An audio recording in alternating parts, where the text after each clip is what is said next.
When you come into the workplace, it feels like you've stepped into a weird reality show where drama reigns supreme. The office means nothing to you. A jungle teeming with wild employees and crazy bosses. Your employer follows you around like a nosy neighbor, making you feel like you're back in kindergarten with a hawkish teacher. This individual feels that every message needs a lavish presentation complete with animations, transitions, and bespoke typefaces.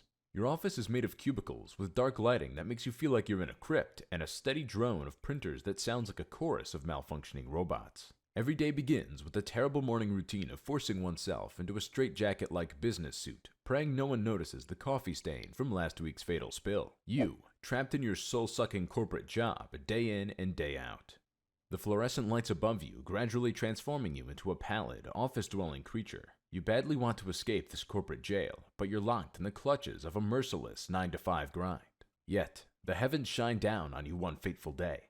The earth has been struck by a terrifying, spine-chilling zombie apocalypse. Screams and strange groans reverberate across the streets, and panic erupts. But guess what? This is a blessing for you. As the rest of the world is terrified and stockpiling canned food, you're celebrating like there's no tomorrow.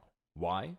Since you have realized you no longer have to punch those time cards. There will be no more corporate handcuffs, tedious meetings, or uncomfortable small conversations at the office water cooler. With your newfound independence, you throw away your tie and embrace your inner explorer.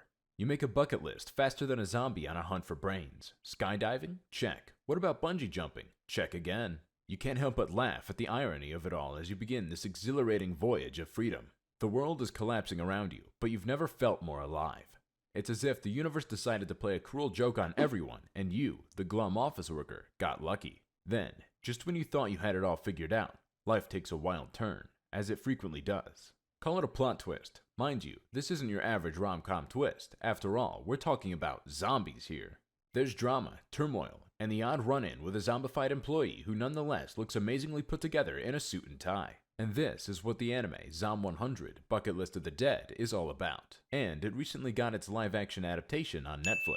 Today, we're going to dive into the chaotic, hectic, quixotic, but exciting world of Akira. So stay tuned because things are going to be wilder than you think. Zom 100 Bucket List of the Dead is a zombie horror comedy manga and anime, as well as a live-action show, that will have you both laughing and shuddering. It's like that time you attempted to dance after eating too much cake and failed miserably, uncomfortable yet weirdly fascinating.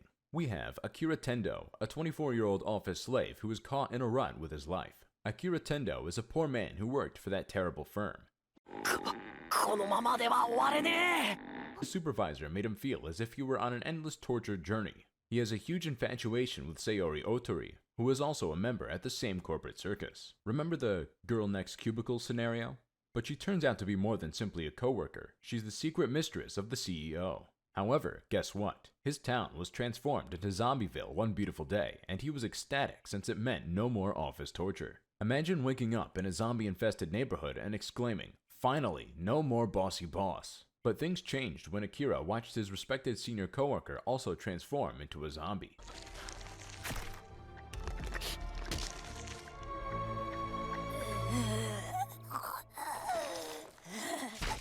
He suddenly realized he'd rather be bitten by zombies than put up with a soul-sucking job. So, what exactly did Akira do? Before the zombies chopped him, he prepared a ridiculous bucket list of 100 things he wanted to do. He did stay-at-home camping, paragliding, sup yoga, and everything else he always wanted to do. You could believe that this is all profound and allegorical, right? Nah, there's no nuance here. It's all about having fun in the midst of zombie turmoil. Who needs a boring office job when you can be a zombie apocalypse hero?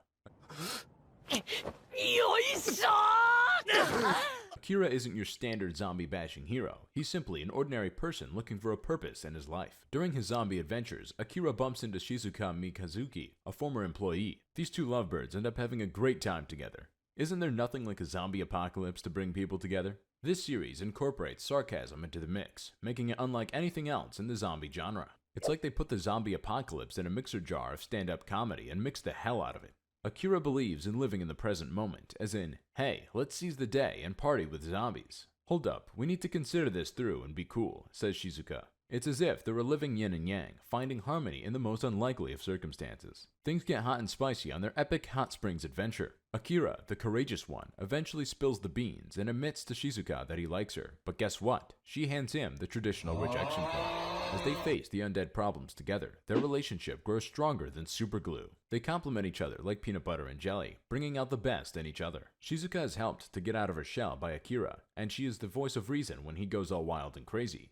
They become the ideal zombie-bashing squad. They've both admitted their feelings now. For the time being, they're simply friends. Shizuka's emotional journey is as difficult as fleeing zombies in a maze. Our heroic protagonist, on the other hand, did not succumb to dread when he came upon a zombie-infested metropolis. Instead, he thought, what a fantastic opportunity to escape my mundane old life and embark on a spectacular adventure. He was also accompanied by his pal Kensho, and the two of them were ready to wreak havoc on the metropolis. Thus, first and foremost, they resolved to dine at expensive restaurants for free. When you've got the joy of getting away with it, who needs a wallet? They then rode roller coasters, shrieking like a couple of loons.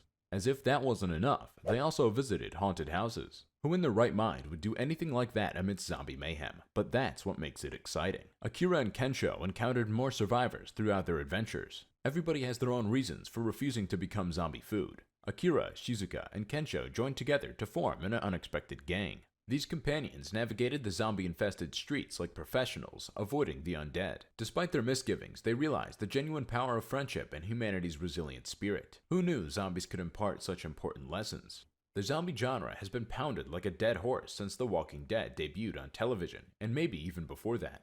You know the drill. Some strange sickness turns humans into voracious brain munchers, and the survivors must fight them off or become zombie food. We've seen more zombie movies than Zom's bucket list, from classics like Night of the Living Dead to the violent Korean film Train to Busan.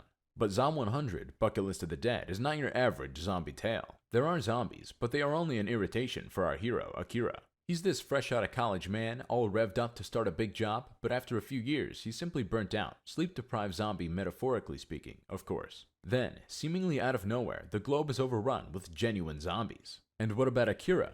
That was the lotto for him. Zom 100 takes the zombie genre on a wild roller coaster like no other. While others are hiding in pubs, Akira is out there living his life.